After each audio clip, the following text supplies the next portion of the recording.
Very good morning scholars. चल, आज हम स्टार्ट कर रहे हैं क्लास 12th स्टेट बोर्ड और चैप्टर हमारा पार्टनरशिप फर्स्ट, जो बेसिक कॉन्सेप्ट था उसका, फंडामेंटल ऑफ पार्टनरशिप, उसके न्यूमेरिकल कंप्लीशन के बाद नेक्स्ट है। हालांकि उसी का आजकल ये पार्ट हो गया है, पहले सेपरेट चैप्टर हुआ करता था। वैल्यूएशन ऑफ गुडविल यानी ख्याति का मूल्यांकन। ख्याति को हम सुनाम भी बोलते हैं, अच्छा नाम, सुनामी नहीं, क्या कहते हैं, सुनाम। तो ये गुडविल का कैलकुलेशन जो है, गणनाएं हैं वो किस तरह से की जाएंगी, तो उसमें 3-4 मेथड होते हैं। ठीक है, तो हम पहले फर्स्ट मेथड का कॉन्सेप्ट समझते हैं कि इसमें क्या प्लस करना और क्या माइनस करना है।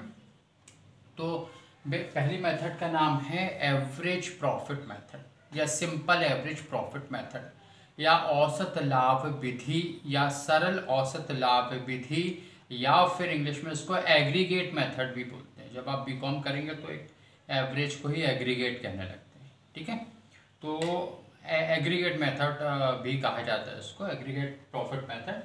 अब यहाँ पर सिंपल सा फार्मूला है इसका, लेकिन उसके अंदर के कैलकुलेशन क्या वो भी आपको बताएंगे। तो एवरेज प्रॉफिट यानी औसत लाभ बराबर, तो औसत लाभ बराबर होता है total of profit minus total loss या टोटल ऑफ लॉस, ठीक है, अपॉन नंबर ऑफ ईयर्स। ठीक, ये सिंपल सी बात है। पिछले जितने वर्षों का, आपको मान लीजिए 5 वर्षों का, 7 वर्षों का, 10 वर्षों का, 3 वर्षों का जो भी प्रॉफिट दिया तो उन सबको जोड़ लो, और जो लॉस दिया है वो माइनस कर लो। ठीक है, और जितने वर्ष हैं यानी लाभ हानि दोनों मिलाकर तो उनसे डिवाइड कर दो, तो ये क्या जाएगा, एवरेज प्रॉफिट, औसत लाभ। सिंपल सी बात है, लेकिन उसके अंदर क्या और भी जो खास बात है उसको आप समझें। ठीक है, तो वो समझने वाली बात ये है कि सबसे पहले तो जो टोटल ऑफ प्रॉफिट की बात कर रहे हैं वो एक नॉर्मल प्रॉफिट है, यानी सामान्य लाभ, यानी व्यवसाय में सामान्य रूप से इतना लाभ होता है, सामान्य दशाओं में, नॉर्मल कंडीशंस में जो प्रॉफिट होता है वो टोटल ऑफ प्रॉफिट कहलाता है।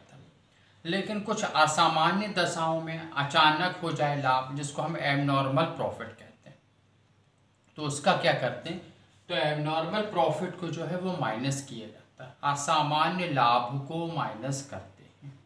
ठीक है, तो ये जो अचानक कभी कभार हो जाता है प्रॉफिट, तो जब गुडविल का कैलकुलेशन करते हैं तो ये माना जाता है कि साहब ये रूटीन प्रॉफिट नहीं है, सडनली हुआ है, तो इससे जब कैलकुलेशन करेंगे गुडविल का तो उसको माइनस कर देंगे, तो असामान्य लाभ को माइनस करेंगे। ठीक है, फिर माइनस हम और किसको कर रहे हैं, लॉस को। लॉस का मतलब यहाँ पे नॉर्मल लॉस है, लेकिन यदि एबनॉर्मल लॉस हो जाए, असामान्य हानि हो जाए, जैसे भूकंप आ जाए, बाढ़ आ जाए, लॉस बाय थेफ्ट हो जाए, इस तरह की जो अचानक, अपन भूकंप रोज तो आते नहीं है, या रोज तो बाढ़ नहीं आ रही ना, या चोरी जो है वो रोज तो हो नहीं रही है, तो इस तरह से ये जो एबनॉर्मल लॉस है इसको हम वापस जोड़ देते हैं।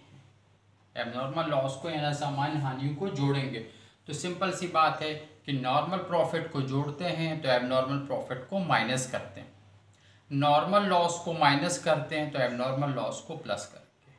ठीक है, तो ये बात आपको ध्यान में रखनी है कि यदि एबनॉर्मल प्रॉफिट होगा तो माइनस होगा, एबनॉर्मल लॉस होगा तो प्लस होगा, और जितने भी ईयर्स आपने कंसीडर किए हैं, प्लस माइनस प्रॉफिट लॉस है, एबनॉर्मल लॉस, सभी टोटल, तो नंबर ऑफ ईयर्स से आप डिवाइड कर देंगे।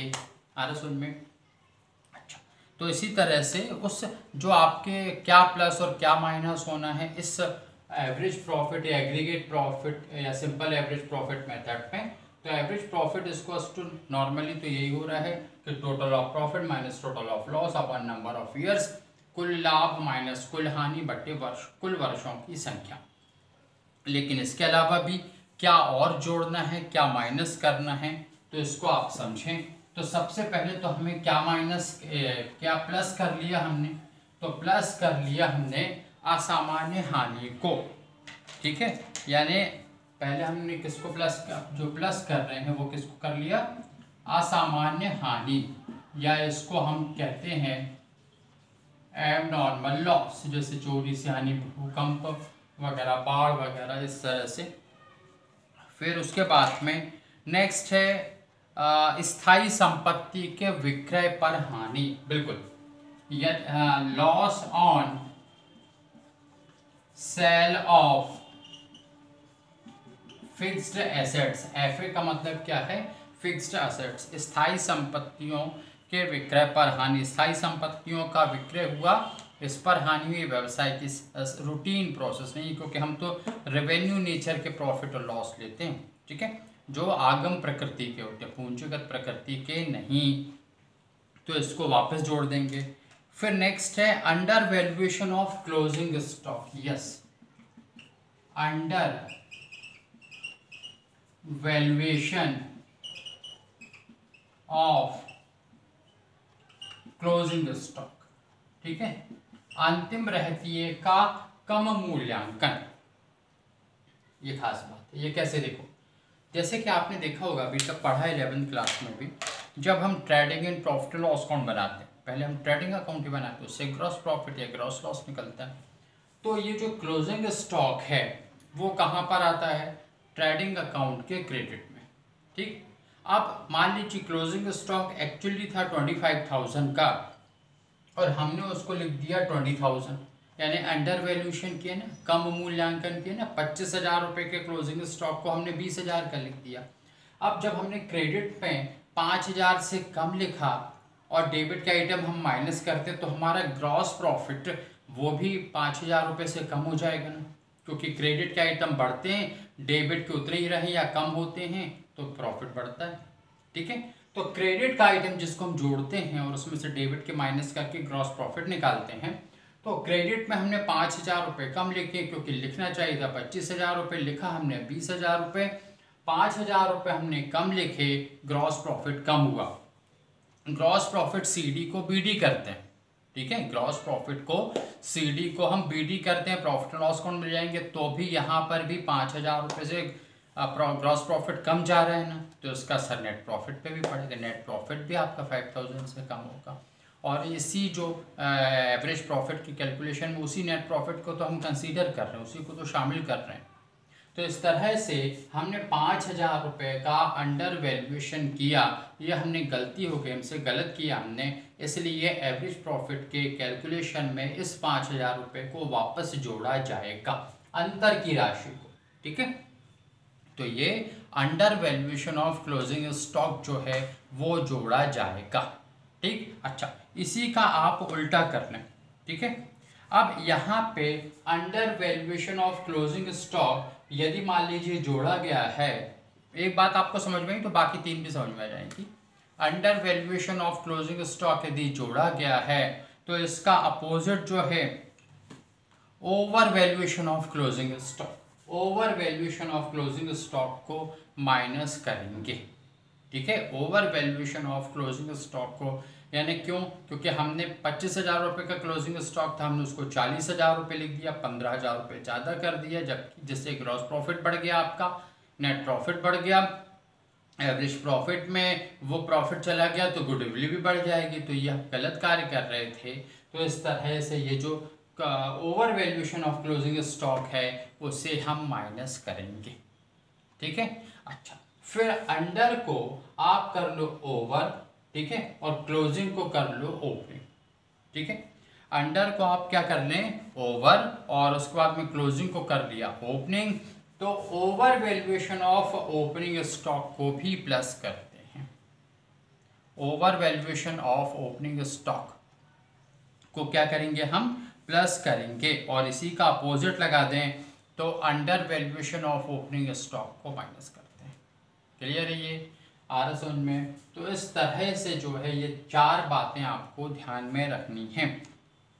फिर उसके बाद नेक्स्ट हैं आपके, मतलब यानी under valuation of closing stock plus हो रहा है, और over valuation of closing stock opening stock, under valuation of closing stock plus हो रहा है, और over valuation of opening stock, ये जस्ट इसके अपोजिट चले जाए तो वो भी प्लस होंगे। और फिर उसके बाद में under valuation of opening stock, ये क्या किया था आपने minus, over valuation of closing stock क्या किया था आपने, माइनस किया था। तो इसका अपोजिट जो है वो दोनों का अंडर का ओवर और क्लोजिंग का ओपनिंग कर लो तो वो भी माइनस होगा।